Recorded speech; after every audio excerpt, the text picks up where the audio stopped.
Every empire that ever collapsed did so while its citizens still believed the money in their pockets was real. The Romans didn't wake up one morning to worthless coins. The Weimar Germans didn't suddenly discover their savings had vanished. It happened slowly, invisibly across generations, until one day it was already too late. Most people think inflation is about supply chains, corporate greed, or government spending. Those explanations aren't wrong.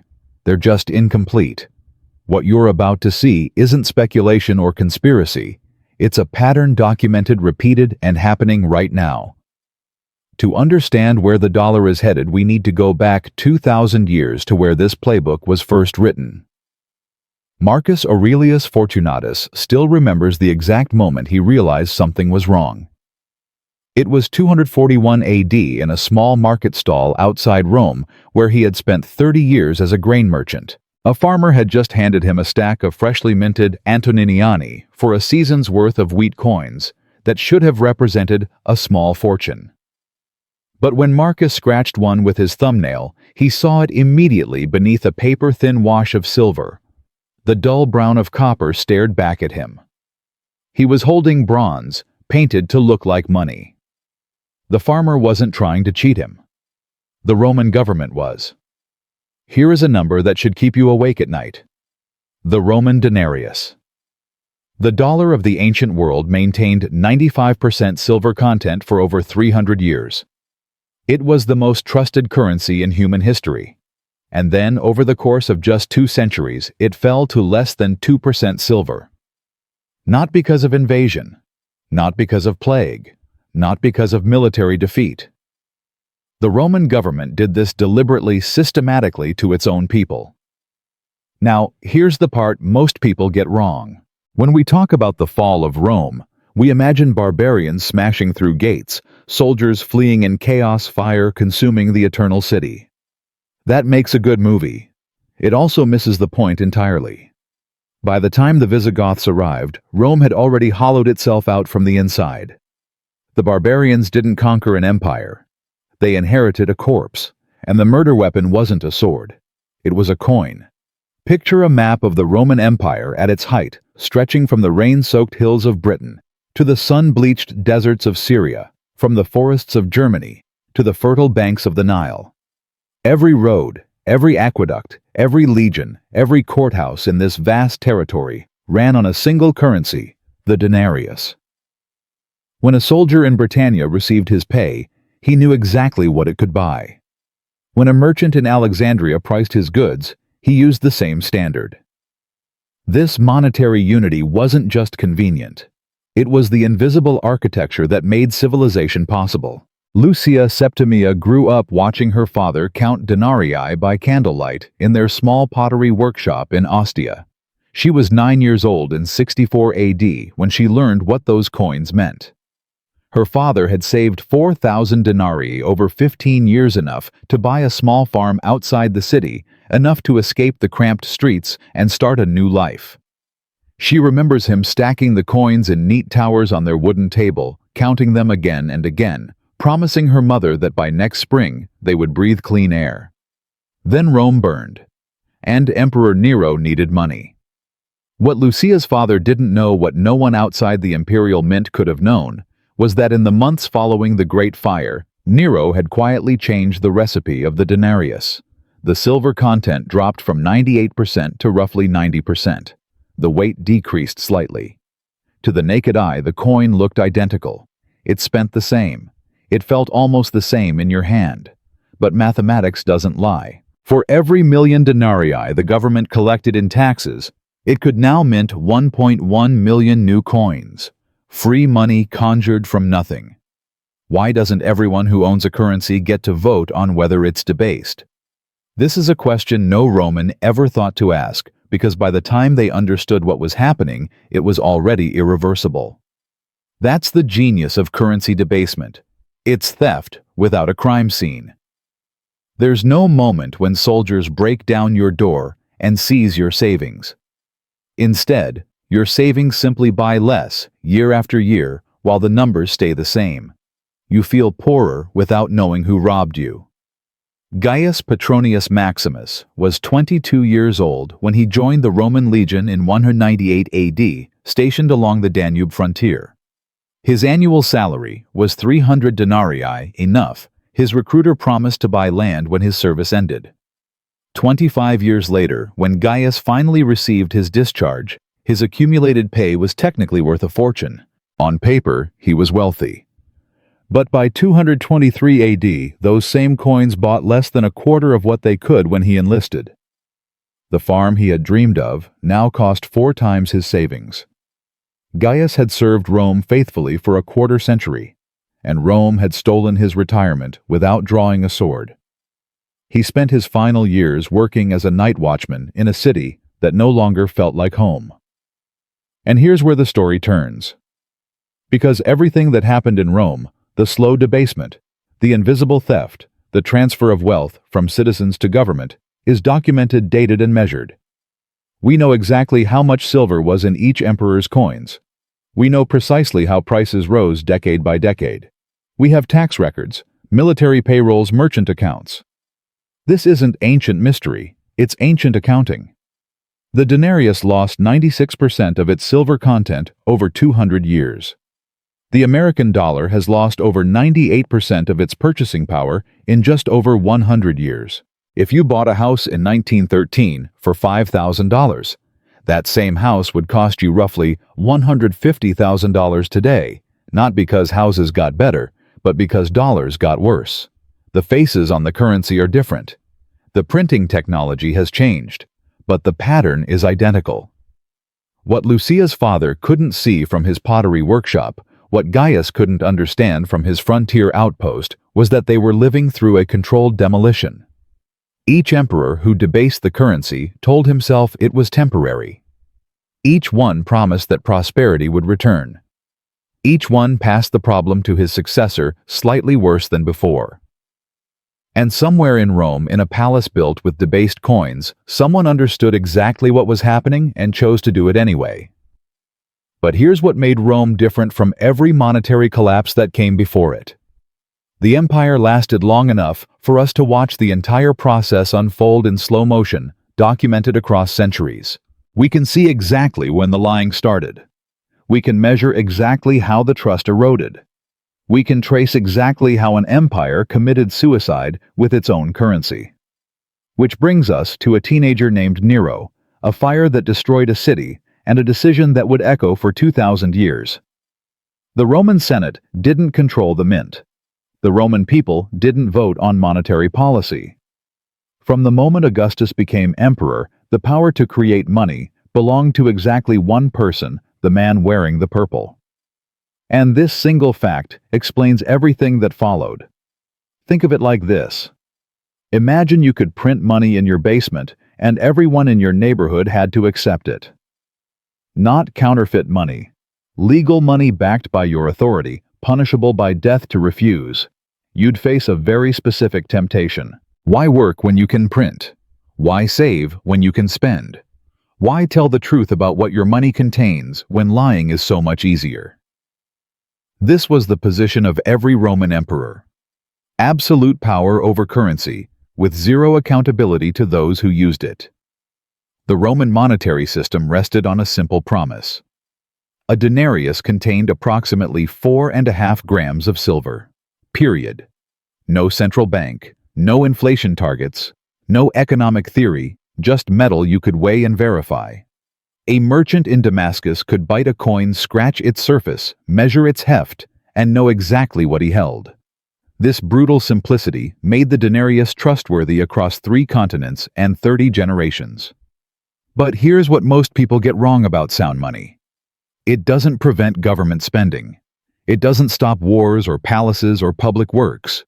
What it does is force honesty. If an emperor wanted to build a golden house, he had to tax his citizens openly, borrow money publicly, or conquer new lands visibly. The cost was apparent. The trade-offs were clear. Citizens could see exactly what their government was doing with their wealth. Currency debasement eliminated that transparency forever. Servius Antoninus was a tax collector in the province of Gallia in 67 AD, 3 years after Nero's first debasement. His job was simple: collect the annual tribute from local farmers and send it to Rome. What he noticed that autumn made no sense at first. The farmers were paying their taxes without complaint, even eagerly. In 30 years of collection, Servius had never seen Romans happy to pay taxes. Then he understood. They were paying in old coins, heavy coins, coins minted before Nero's changes, and they were keeping the new lighter coins for themselves. The farmers had figured out the scam faster than the scholars. Bad money was driving out good. This principle that debased currency pushes quality currency out of circulation would later be called Gresham's Law, named after a 16th century English financier. But Roman farmers discovered it 16 centuries earlier, with dirt under their fingernails and grain in their storehouses. When you can pay your taxes with degraded coins and hoard the real silver, you do exactly that. Everyone does. And suddenly, the only money circulating is the worst money, while anything valuable disappears into mattresses and buried jars. Why would any government deliberately trigger this dynamic? Here's the answer nobody in power wants to admit. Because debasement works, at least in the short term. Nero debased the currency to rebuild Rome after the fire, and Rome was rebuilt. His successors debased to pay the legions, and the legions were paid. Trajan debased to fund his conquest of Dacia, and Dacia was conquered. Each emperor got exactly what he wanted. The costs simply arrived later, paid by someone else. Remember Lucia Septimia's father counting his denarii in that pottery workshop in Ostia. By 68 AD, 4 years after Nero's debasement, he finally had enough saved to buy his farm. But when he went to purchase the land, he discovered the price had risen by 15%. Not because the farm had improved, not because demand had increased. The same land simply cost more coins, because each coin was worth less. His 15 years of saving had been quietly taxed by an emperor he never met, through a mechanism he couldn't see in an amount he couldn't calculate. This is the machinery of currency debasement. The government spends new money first when it still has full value. By the time that money reaches ordinary citizens, through wages, through trade, through the slow circulation of commerce, it has already begun to lose purchasing power. The first spender wins, the last holder loses. And the first spender is always, without exception, the government that created the money. Picture 2 identical loaves of bread sitting on a merchant's table in Rome. One was purchased in the morning by a soldier spending his freshly minted pay. One will be purchased in the evening by a craftsman who received those same coins after they've passed through 6 other hands. The soldier's bread cost him 1 denarius. By evening, after merchants have adjusted their prices to reflect the day's inflation, the craftsman pays 1 1/4. Same bread, same day, different prices. The time delay between money creation and price adjustment is where wealth transfers happen. Marcus Didius Julianus understood this mechanism better than most. In 193 AD, he literally purchased the Roman Empire at auction. After the Praetorian Guard murdered Emperor Pertinax, they announced they would sell the throne to the highest bidder. Julianus won by promising each guardsman 25,000 sesterces, a fortune that didn't exist. His plan was simple. Once emperor, he would mint the money to pay for the throne he had just bought. The money would be real because he would make it real. The empire had become a self-funding purchase, bought with currency that would be debased to cover the cost. Julianus lasted 66 days before being executed, but his auction revealed a truth that emperors had understood for generations. Control the mint, control everything. Here's a question worth sitting with. If debasement always ends in disaster, and every educated Roman knew the history of debased currencies, why did emperor after emperor repeat the same mistake? The answer is uncomfortable, because the disaster happens slowly, and emperors don't live forever. Nero debased in 64 AD. The hyperinflation didn't arrive until the 260s, 2 centuries later. A dozen emperors came and went in between, each one inheriting a slightly worse situation. Each one making it slightly worse, still each one dying before the bill came due. Debasement is borrowing against a future you won't live to see. Claudia Marcella was born in 195 AD into a family of successful olive oil traders in Hispania.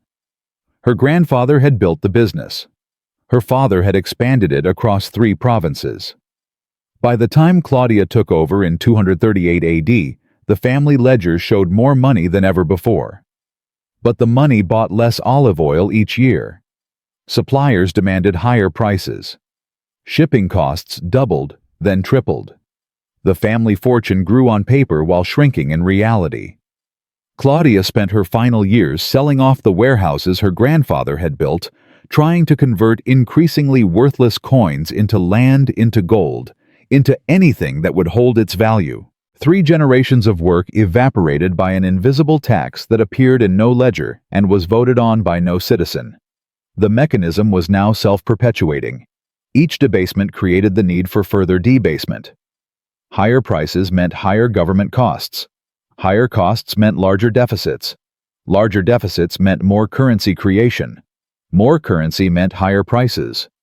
The snake was eating its tail, and the only way to stop was to accept a catastrophic short-term collapse, something no emperor was willing to do. But something else was happening beneath the economic surface. When Servius, the tax collector, noticed farmers hoarding old coins, when Lucia's father paid more for the same farm, when Claudia watched her family wealth evaporate, each of these moments created a small crack in the social contract. Romans had trusted their government to maintain honest money for 3 centuries. That trust was dying one debased coin at a time. And then, in 211 AD, an emperor named Caracalla decided that slow theft wasn't fast enough. He was about to tell a lie so brazen that it would shatter 2 centuries of careful deception. Caracalla wasn't a subtle man. Where previous emperors had quietly reduced the silver content of the denarius by a few percentage points at a time, hoping no one would notice, Caracalla did something far more audacious in 215 AD. He created an entirely new coin, called it the Antoninianus, stamped it with his face wearing a radiant crown, and declared it worth 2 denarii. There was just one problem. The Antoninianus contained only about 1.5 times the silver of a single denarius. This wasn't debasement hidden in the margins. This was the Roman government officially announcing that 1 + 1 = 2, while handing you 1.5. Think about what this means. For 200 years, emperors had maintained a fiction that the denarius was still the denarius, even as its silver content slowly dropped. The lie was sustainable because it was invisible, but Caracalla's Antoninianus admitted the truth out loud. If the old currency was sound, why create a new one? If a denarius was really worth a denarius, why issue a coin worth 2 that contained less than 2? The moment you start openly lying about the value of money, you've confessed that the money was already a lie. Marcus Caelius was a banker in Antioch when the Antoninianus arrived. For 40 years, his family had operated the most trusted money-changing business in Syria. They verified coins, exchanged currencies, extended credit to merchants across the eastern provinces. Marcus still remembers the afternoon a Roman official delivered the edict the new Antoninianus would circulate at double the value of a denarius. That night, Marcus sat alone in his counting room, weighing the new coins against the old. The mathematics was undeniable. He was being ordered to exchange real silver for an official lie. Within 3 years, Marcus closed the business his grandfather had built. "I could cheat my customers, or I could go bankrupt," he told his son. "Those were the only options Rome left me." Here's what most people get wrong about the crisis of the 3rd century that followed. We're taught it was caused by barbarian invasions, by military anarchy, by plague and political instability. Those were real, but they were symptoms, not causes. The underlying disease was monetary collapse, and it had been incubating for 200 years. When Caracalla admitted the lie, he broke the fever. Everything that came next, the chaos, the civil wars, the hyperinflation, was the empire's immune system failing. Between 235 and 284 AD, Rome cycled through more than 26 emperors. Some lasted years. Many lasted months. A few lasted only days. Every single one of them needed money immediately. Money to bribe the armies that elevated them. Money to fight the armies of their rivals. Money to defend against Persians and Goths pressing on every frontier. And every single one reached for the same solution. The mints ran day and night, pumping out Antoniniani with less silver each year. Imagine a factory floor covered in bronze blanks, workers dipping them in silver wash, stacking them in crates, shipping them to legions who would spend them before the thin coating wore off. This was the Roman economy in its final decades. By 268 AD, the Antoninianus contained less than 2% silver. Some coins from this period have been analyzed at barely 0.5%. They were bronze tokens with a memory of silver, and everyone knew it. Merchants began scratching new coins with knives, checking for the copper beneath. Soldiers weighed their pay and laughed bitterly. The shine literally rubbed off Roman money in your pocket. Pause for a moment and consider what this means for ordinary people. Remember Gaius Petronius Maximus from Part 1. The soldier who served 25 years on the Danube frontier, dreaming of the farm. His salary would buy Gaius was not unusual. Millions of Romans had spent their lives earning, saving, and planning in denarii. Farmers had priced their crops in denarii. Merchants had calculated their margins in denarii. Families had saved for their children's futures in denarii. All of that, every hour of labor, every season of harvest, every year of discipline and delayed gratification, was being vaporized by men in palaces who faced no consequences for their decisions. And the prices. Historians estimate inflation exceeded 1,000% between 200 and 300 AD.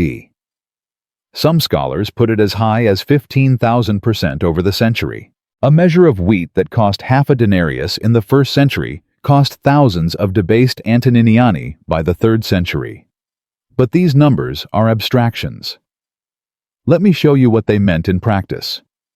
Flavia Domitia ran a bakery in Rome that her mother had started during the reign of Marcus Aurelius. For 3 generations, bread had cost roughly the same amount, small fluctuations year to year, but stable enough that customers knew what to expect.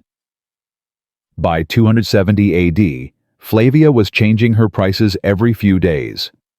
She would buy flour in the morning at one price, bake it into bread by afternoon, and discover that the flour for tomorrow cost more than today's bread would sell for. The mathematics of her business had become impossible. She couldn't set prices because prices no longer meant anything. Numbers had detached from reality. Flavia's husband, a mason named Quintus, faced the same impossibility from the other side. He would agree to build a wall for a certain payment, spend weeks completing the work, and discover that by the time he received his coins, they bought half what they did when he started. Every job was a gamble. Every payment was a loss. Eventually, Quintus stopped accepting money at all. He would only work for food, for tools, for goods he could use immediately. The Roman economy, the most sophisticated commercial system the ancient world had ever seen, was reverting to barter. Here is where the rage should begin. Because while Flavia struggled to price bread and Quintus refused worthless coins, the Roman government did something breathtaking in its hypocrisy. Emperors who minted bronze tokens with a memory of silver began demanding that taxes be paid in gold, in goods, or in old coins with actual precious metal content. Read that again. The same government that forced citizens to accept worthless currency refused to accept its own currency. Picture a tax collector arriving at a farm in Gaul demanding payment. The farmer offers Antoniniani, the official money of the realm, stamped with the emperor's face, legal tender by imperial decree. The collector refuses. He wants wheat. He wants pigs. He wants the old denarii that grandfather buried in the yard. The money the emperor created was good enough for peasants, but not good enough for the emperor. This is not ancient history. This is the template for every monetary crisis that followed. Why didn't the Romans revolt? This question haunts every economist who studies the period. The answer is disturbing. They did revolt constantly. The 3rd century was an endless cycle of military uprisings, regional rebellions, and provincial secessions. But here's the twist nobody expects. Many of these revolts weren't against the monetary system. They were attempts to control it. Generals rebelled to become emperor so they could access the mints themselves. The currency debasement had created a zero-sum game where the only winning move was to be the one holding the printing press. Postumus, a general on the Rhine frontier, declared an independent Gallic empire in 260 AD. For 14 years, his breakaway state controlled Gaul, Britain, and Hispania. And what did Postumus do with his independence? He minted his own coins, debased, of course, but slightly less debased than Rome's. That was his competitive advantage. Slightly better garbage money. The bar had fallen that low. Now, here is the moment that should make you want to share this video. In 301 AD, Emperor Diocletian, who had finally stabilized the empire after decades of chaos, issued the Edict on Maximum Prices. It was the most comprehensive price control in ancient history. Every product, every service, every wage in the empire was frozen by imperial decree. Wheat would cost this much. A haircut would cost that much. A day's labor would earn exactly this amount. The penalty for violating these prices was death. Diocletian wasn't stupid. He was desperate. He had inherited an empire where money meant nothing and prices changed hourly. His solution was to simply forbid reality from continuing. And it failed. Of course it failed. You cannot legislate away inflation. If there's more money chasing the same goods, prices will rise. Forbidding them to rise doesn't change the mathematics. It just drives commerce underground. Merchants stopped selling at official prices because they would lose money. Goods disappeared from markets. Black markets exploded across the empire. Tax revenues collapsed as transactions moved into shadows where the government couldn't track them. Diocletian's price controls, enforced by the threat of execution, achieved exactly nothing except proving that even emperors cannot repeal the laws of economics. Remember Claudia Marcella from Part 2, selling off her family's olive oil warehouses to convert worthless coins into anything tangible. She was the lucky one. She had assets to sell. Most Romans had only their labor, and labor was being paid in currency that evaporated faster than they could spend it. The wealth transfer was complete. Everything ordinary citizens had built over generations had been quietly confiscated by men who would never face them, never explain themselves, never suffer any consequence. The machinery had run its course. 2 centuries of debasement had extracted every ounce of value from Roman money. And now the empire would discover what happens when the last trust is gone, when the final coin is worthless, when citizens look at their government and see only thieves. The barbarians were coming. But by the time they arrived, there was nothing left to conquer. The Roman Empire did not fall on a single day. There was no moment when citizens woke up and found their world had ended. Instead, Rome died the way most empires die, slowly, invisibly, one compromised decision at a time. Until one morning, the things that had always worked simply didn't work anymore. The aqueducts still stood, but no one maintained them. The roads still stretched across continents, but bandits controlled them. The coins still bore the emperor's face, but no one believed in them. This is how civilizations end, not with a bang, but with a slow leak that nobody fixes until the ship has already sunk. By 350 AD, a full century before the official fall, the Western Roman economy had already fractured into isolated regional systems. The great trade networks that once connected Britain to Egypt, Spain to Syria, had collapsed into local exchanges. A merchant in Gaul no longer priced goods in imperial currency. He bartered. He traded wine for grain leather, for tools, labor for food. The sophisticated commercial infrastructure that Rome had built over 5 centuries had devolved into something resembling prehistory. Not because barbarians had destroyed it, because the money no longer worked. Here's what most people get wrong about economic collapse. We imagine it as a sudden event, markets crashing, banks closing, riots in the streets. That happens sometimes. But more often, collapse looks like normalcy with the edges fraying. Each year, things work a little less well. Each decade, expectations adjust downward. Your parents could afford things you cannot. Your children will afford even less. No single moment is catastrophic enough to trigger resistance. The disaster is distributed across generations until it becomes invisible. Lucius Vorenus was born in 310 AD into a family of provincial administrators in Roman Britain. His grandfather had managed tax collection for an entire region. His father held a lesser post overseeing a single district. By the time Lucius came of age, there were no administrative positions available. The imperial bureaucracy had contracted. Tax revenues had collapsed. The government couldn't afford the officials who had once made it function. Lucius spent his life as a farmer on land his grandfather had owned, using tools his great-grandfather had made because no new tools were being produced. 3 generations of decline experienced as normal life.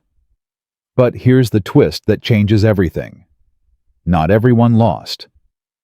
While Lucius watched his family's trajectory arc downward, another Roman was building a fortune that would last for centuries. Aurelius Symmachus came from one of Rome's oldest senatorial families. When the currency collapsed, when hyperinflation destroyed the savings of ordinary citizens, the Symmachus family converted their wealth into land, vast agricultural estates across Italy, Sicily, and North Africa. Land doesn't inflate away. Land produces food regardless of what coins are worth. By 400 AD, while former soldiers begged for bread and former merchants hired themselves out as day laborers, the Symmachus family controlled more real wealth than ever before.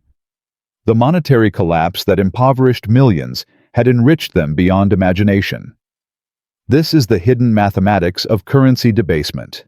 It transfers wealth upward. Always upward. Those with assets that hold value, land, gold, productive property, emerge richer from inflation. Those whose wealth exists as currency or wages, the workers, the savers, the people who play by the rules, watch everything they've built evaporate. The Lucius Vorenus family lost 3 generations of progress. The Symmachus family gained 3 generations of wealth. Same economy, same collapse. Opposite outcomes. Picture a graph showing these 2 trajectories over a century. One line starts high and slopes relentlessly downward. The provincial administrators, the small merchants, the soldiers who trusted their government's money. The other line starts high and curves even higher. The senatorial families, the large landowners, the people who understood what was happening and positioned themselves accordingly. The lines cross somewhere around 350 AD. After that, the gap widens until it becomes unbridgeable. Now consider Constantine. History remembers him as the emperor who embraced Christianity and moved the capital to Constantinople. But his most significant act may have been monetary.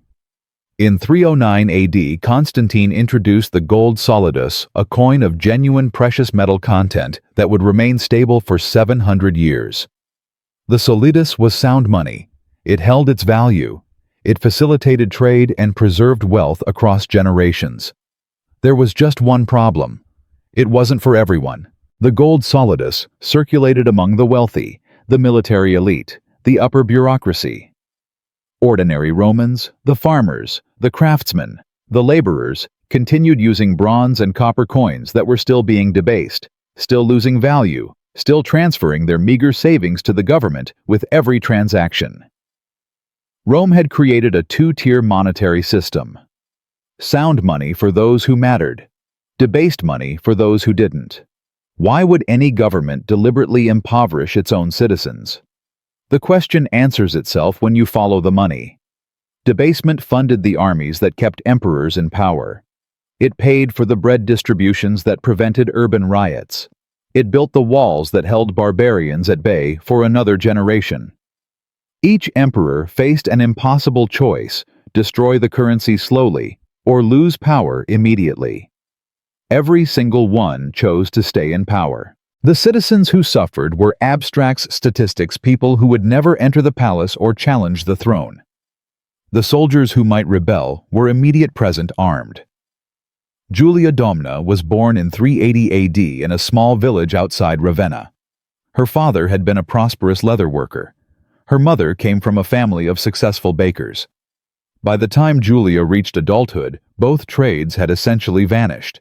The specialized economy that had supported craftsmen required money that worked trade networks that functioned customers with purchasing power. None of those existed anymore. Julia married a farmer. Her children never learned to read. Her grandchildren didn't know that their ancestors had once been urban professionals with specialized skills. The knowledge disappeared along with the economy that had valued it.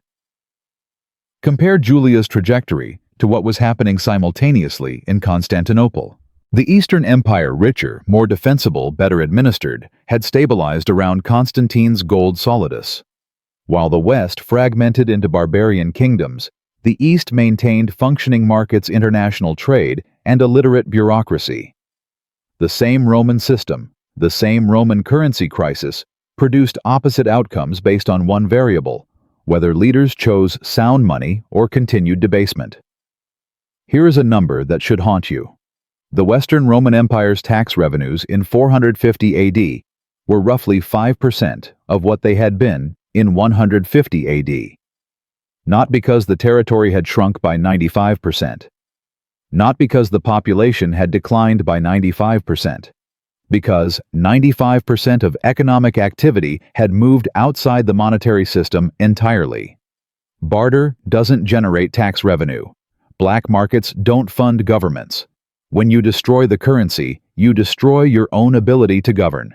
The historian Salvian, writing in the 440s as the Western Empire entered its final decades, recorded something remarkable. Roman citizens were fleeing to barbarian territories, not captured, not enslaved, voluntarily emigrating to live under Gothic or Vandal rule. Why would anyone choose barbarian governance over Roman civilization? Salvian's answer is damning, because the barbarians, for all their violence at least, didn't systematically rob people through monetary manipulation. The Romans had made their own government more predatory than foreign conquest. Remember Marcus Caelius, the banker in Antioch, who closed his grandfather's business rather than cheat his customers with the Antoninianus. Marcus had a choice. He could see what was coming and chose integrity over survival. But his son had no such luxury. Born into a world where honest banking was impossible, the younger Caelius became a tax collector for the imperial government. He spent his career extracting wealth from people just like his father's former customers, converting their labor into payments for an empire that had betrayed them. The moral compromises of currency debasement don't end with the money. They corrupt everything they touch. By 476 AD, when the Germanic chieftain Odoacer deposed the last Western emperor, a teenager named Romulus Augustulus, almost too perfectly named for the symbolism, there was nothing left to preserve. The legions hadn't been paid in years. The bureaucracy had shrunk to a handful of clerks. The tax system generated almost nothing. The currency that had once unified 50 million people across 3 continents had become a bitter joke, worthless metal stamped with the faces of emperors no one obeyed. The barbarians didn't conquer Rome. They simply walked into spaces Rome had already abandoned. They picked up pieces of an empire that had committed suicide with its own currency. They inherited roads without maintenance, aqueducts without engineers, cities without economies. And here is where the story should end, except it doesn't. Because everything that happened in Rome between 64 AD and 476 AD has happened again, multiple times. Different faces, different currencies, same pattern, same ending. Which brings us to 1913, when a group of bankers gathered on a private island off the coast of Georgia to design a new monetary system for the United States. In 1913, the United States dollar was backed by gold. You could walk into any bank, hand over paper money, and receive a fixed amount of precious metal in return. That constraint, that discipline, meant the government couldn't simply create currency whenever it wanted. Every dollar had to be earned, borrowed, or backed by something real. Then came the Federal Reserve. Then came 1971, when Nixon closed the gold window entirely. And then came 50 years of monetary expansion that would have made Nero blush. Here is a number that connects 2,000 years of history. The Roman denarius lost approximately 96% of its silver content over 2 centuries of debasement. The American dollar has lost over 98% of its purchasing power since the Federal Reserve was created. Different mechanisms. Rome debased metal. America prints paper but identical mathematics. A currency that could buy 15 loaves of bread in 1913 now buys a fraction of one. The faces on the money changed. The pattern didn't. What would Lucia Septimia's father think if he could see us now? Remember him, the potter in Ostia, counting his denarii by candlelight, saving for 15 years to buy a farm, watching Nero's debasement slowly erase his progress. He never understood the mechanism that was robbing him. He only knew that prices kept rising and his savings kept buying less. He died believing he had simply been unlucky, born into a difficult time. He never realized he was living through the early stages of a 2-century collapse. Jennifer Martinez teaches high school history in Phoenix, Arizona. She's 43 years old, has worked in public education for 19 years, and has saved diligently in her retirement account since her first paycheck. On paper, she has done everything right. Her account balance shows more money than her parents accumulated in their entire lives. But Jennifer has started doing the math. Her parents bought their first house in 1982 for $67,000. The same house, same neighborhood, same square footage, same everything sold last year for $485,000. Her retirement account, adjusted for this reality, buys less house than her father's savings did 40 years ago. Different century, different currency, same slow theft. But here's what most people get wrong about the current moment. This isn't a prediction of collapse. It isn't a prophecy of doom. It's a pattern recognition exercise. Rome didn't fall because currency debasement always causes immediate catastrophe. Rome fell because currency debasement creates conditions where catastrophe becomes inevitable eventually. The timeline was 200 years. America is 50 years into the same experiment. We are perhaps a quarter of the way through Rome's trajectory. Perhaps we have more time. Perhaps we have less. The honest answer is that no one knows. Marcus Chen manages a small hedge fund in Connecticut. Unlike Jennifer, Marcus understands exactly what's happening to the dollar. His fund has positioned accordingly assets that benefit from currency debasement short positions against fixed income instruments holdings in commodities and real property. Over the past decade, Marcus has grown his investors' wealth by a factor of 4. He's not smarter than Jennifer. He's not working harder. He simply understands a game that most people don't know they're playing. Marcus is Aurelius Symmachus, converting paper into land while the empire burns. Jennifer is Lucius Vorenus, watching her family's trajectory arc downward while believing she's doing everything right. Picture a chart showing 2 lines since 1971. One line tracks the net worth of American households in the top 10%. The other tracks everyone else. Before 1971, these lines moved roughly together. When the economy grew, most people benefited. After 1971, the lines diverge. The top line curves upward exponentially. The bottom line flattens, stagnates, begins to decline in real terms. The gap between them widens every year until it becomes unbridgeable. This is not coincidence. This is the mathematics of currency debasement, playing out exactly as it did in Rome, transferring wealth from those who earn money to those who own assets, from the future to the present, from the many to the few. In 2020, during the pandemic, the Federal Reserve created more dollars in a single year than had existed in the entire money supply before 1971. Trillions of dollars conjured from nothing, distributed through financial systems that ensured most of it flowed to those who already had the most. The inflation that followed was not a surprise to anyone who knew the history of the denarius. It was the inevitable consequence of the same policy that Nero pioneered 2 millennia ago. So what do you do with this information? Let me be clear about what this video is not. It is not financial advice. It is not a prediction that the dollar will collapse tomorrow, or next year, or in our lifetimes. It is not a call to buy gold or Bitcoin or any specific asset. Anyone who tells you they know exactly what will happen and exactly how to profit from it is selling something. What this video is, what I hope it has been, is a framework for seeing clearly. When you hear politicians promise spending without explaining where the money comes from, you now know the answer. When you watch prices rise year after year while being told inflation is under control, you understand the mechanism. When you feel like you're working harder but falling behind, you can name what's happening. You are not crazy. You are not bad at money. You are living through the early stages of a pattern that is 2,000 years old. Here are 3 questions worth asking yourself. Not investment questions, clarity questions. First, what percentage of your wealth exists as currency versus assets that hold value regardless of currency? Second, are you measuring your progress in dollars or in what those dollars can actually buy? Third, if prices continue rising at their current pace for the next 20 years, what does your life look like? Remember Gaius? Petronius Maximus, the soldier who served 25 years on the Danube frontier, dreaming of a farm. His salary would buy Gaius, did everything his society told him to do. He served faithfully. He saved consistently.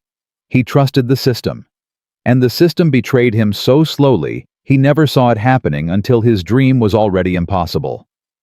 The question isn't whether Gaius should have known better. The question is whether we will. The barbarians didn't destroy Rome.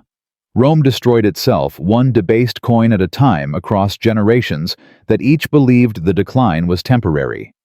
The men who made the decisions never paid the price. The families who trusted the currency paid everything. This video wasn't made to scare you. It was made because patterns matter. Because history doesn't repeat, but it rhymes. Because somewhere right now a 16-year-old emperor is making decisions about your money, and you deserve to understand what that means.